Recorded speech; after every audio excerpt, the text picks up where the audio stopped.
Welcome back to ShopDog Garage. In today's video, I'm going to be installing aftermarket cabin air filters from only944.com in my 1985 Porsche 944.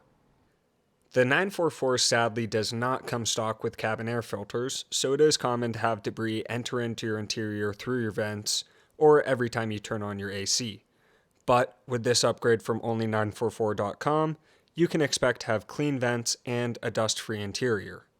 To install the air filters, you'll need to complete a couple of steps, starting with removing the rubber lining that secures your black plastic cover over your blower motor to your firewall.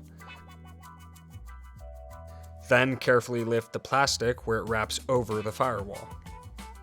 Next, you'll want to remove your center wiper blade using a 13mm socket to remove the nut that secures the blade to the hood.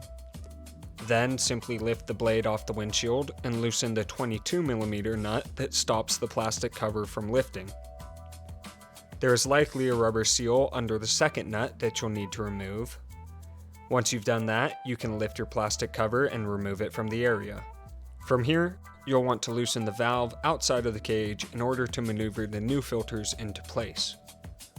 Remove the blower cage by lifting and pulling the top tabs towards you, and then pushing the cage down to remove the lower tabs. You can now install the new cabin air filters.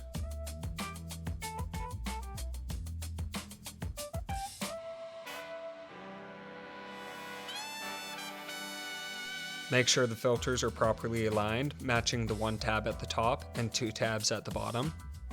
Make sure both the bottom and the top of the filter are properly seated on the tabs. Then you can tighten the valve that you previously loosened. From here, you can repeat the steps on the other side, and then reinstall the plastic blower cover and the firewall seal. And that's all you need to know to install the only944.com cabin air filters in your Porsche 944. I hope this was helpful for some, and I hope to see you in the next video.